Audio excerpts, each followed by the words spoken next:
दोस्तों, किसी जमाने में एक चोर था। वह बड़ा ही चतुर था। लोगों को कहना था कि वह आदमी की आंखों का काजल तक उड़ा सकता था। एक दिन उस चोर ने सोचा कि जब तक वह राजधानी में नहीं जाएगा और अपना कर्तव्य नहीं दिखाएगा, तब तक चोरों के बीच उसकी धाक नहीं जमेगी। यह सोचकर वह राजधानी की ओर रवाना हुआ चल पड़ा और वहां पहुंचकर उसने यह देखने के लिए कि नगर का चक्कर लगाया कि कहां क्या कर सकता है। उसने तय किया कि राजा के महल से अपना काम शुरू करेगा। राजा ने रात दिन महल की रखवाली के लिए बहुत से सिपाही तैनात कर रखे थे। बिना पकड़े गए परिंदा भी महल में नहीं घुस सकता था। महल में एक बहुत बड़ी घड़ी लगी थी जो दिन रात का समय बताने के लिए घंटे बजाती रहती थी। चोर ने लोहे की कुछ कीलें इकट्ठा की और जब रात को घड़ी ने 12 बजाए तो घंटे की हर आवाज के साथ वह महल की दीवार में एक एक कील ठोकता गया। इस तरह बिना शोर किए उसने दीवार में 12 कीलें लगा दी। फिर उन्हें पकड़ पकड़ कर वह ऊपर चढ़ गया और महल में दाखिल हो गया। इसके बाद वह खजाने में गया और वहां से बहुत से हीरे चुरा लाया। अगले दिन जब चोरी का पता लगा तो मंत्रियों ने राजा को इसकी खबर दी। राजा बड़ा हैरान और नाराज हुआ। उसने मंत्रियों को आज्ञा दी कि शहर की सड़कों पर गश्त करने के लिए सिपाहियों की संख्या दूनी कर दी जाए और अगर रात के समय किसी को भी घूमते हुए पाया जाए तो उसे चोर समझकर गिरफ्तार कर लिया जाए। जिस समय दरबार में यह ऐलान हो रहा था, एक नागरिक के भेष में चोर भी वहां मौजूद था।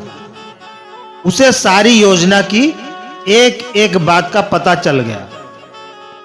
उसे फौरन यह भी मालूम हो गया कि कौन से 26 सिपाही शहर में गश्त के लिए चुने गए हैं।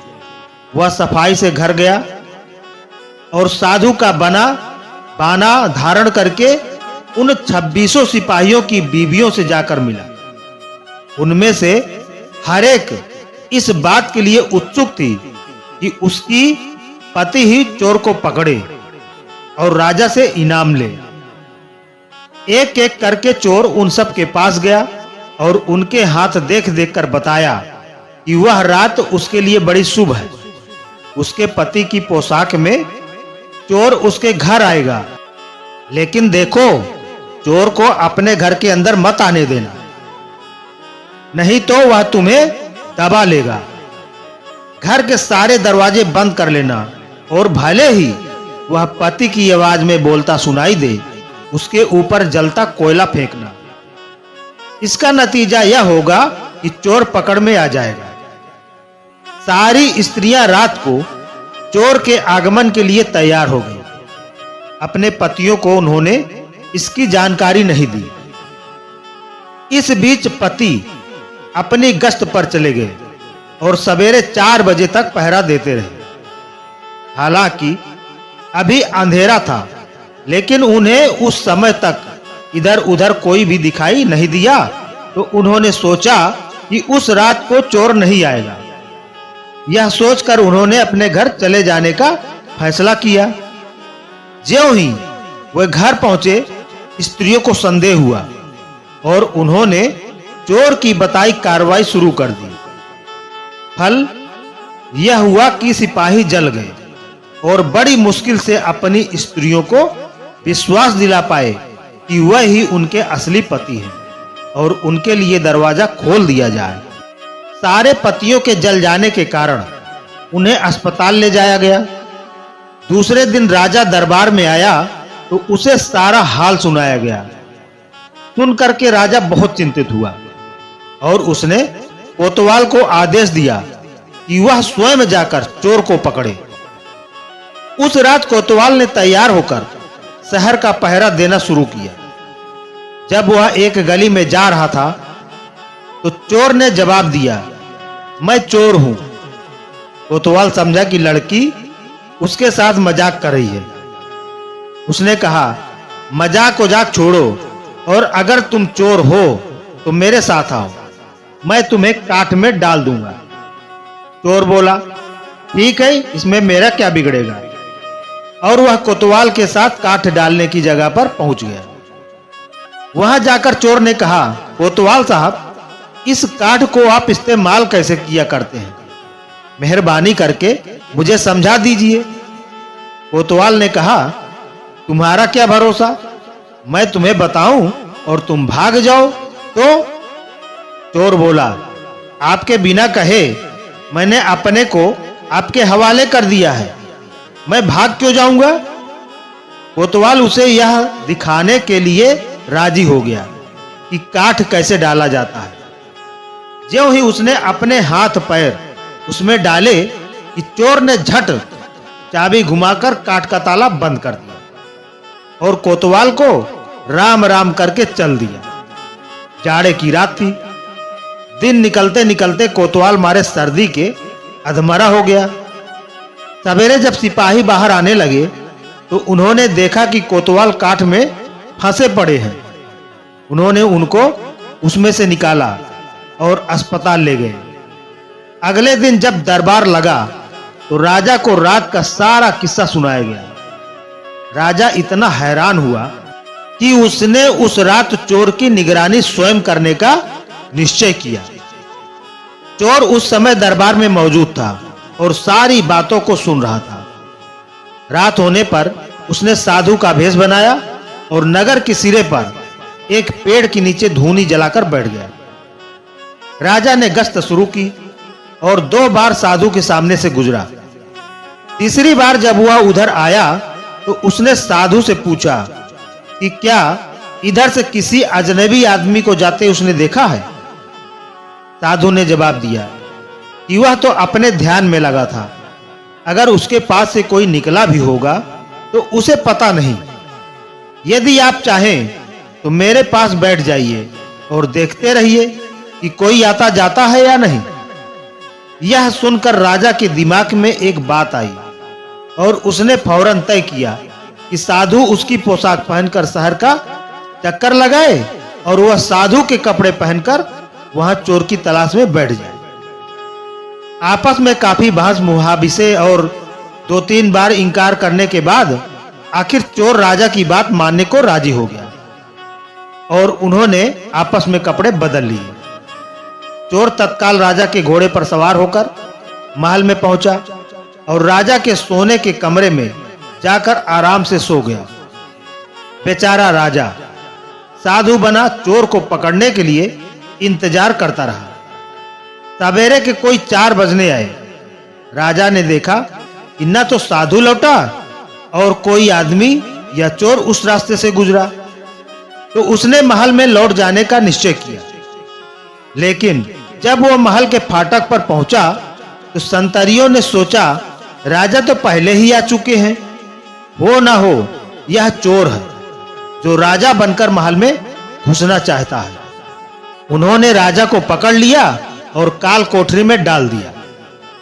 राजा ने शोर मचाया पर किसी ने भी उसकी बात न सुनी। दिन का उजाला होने पर काल कोठरी का पहरा देने वाले संतरी ने राजा का चेहरा पहचान लिया और मारे डर के थरथर कांपने लगा।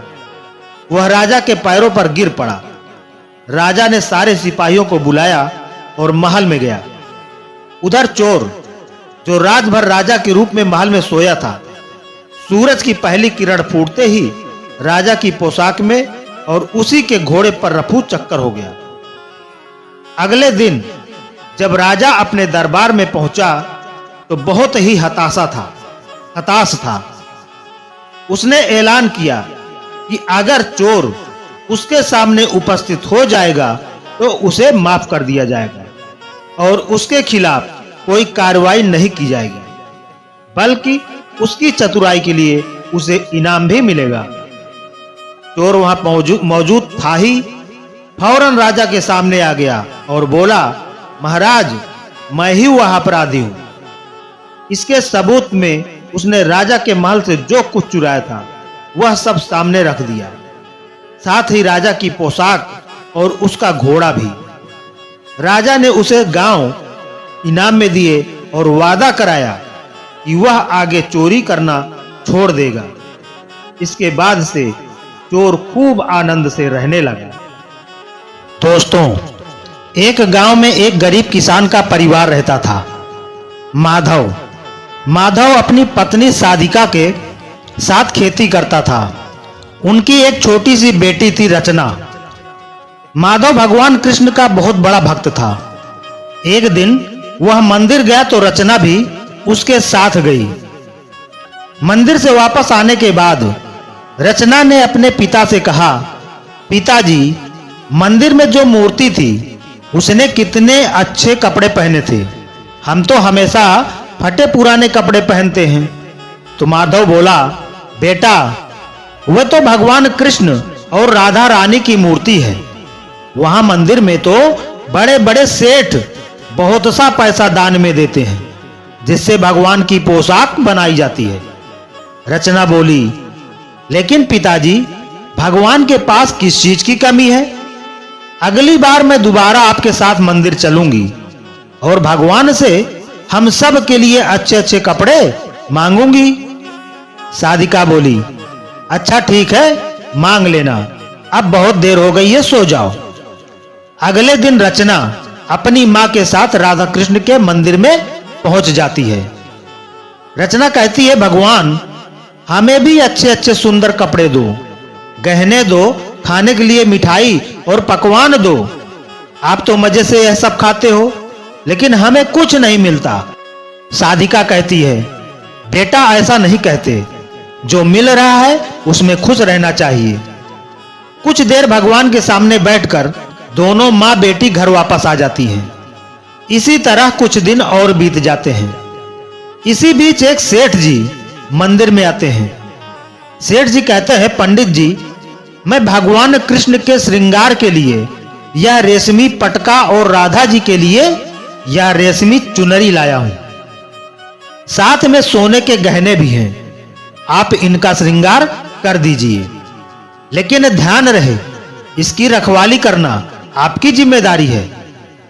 पंडित जी कृष्ण जी और राधा जी के वस्त्र बदलकर नए रेशमी वस्त्र व गहने पहना देते हैं।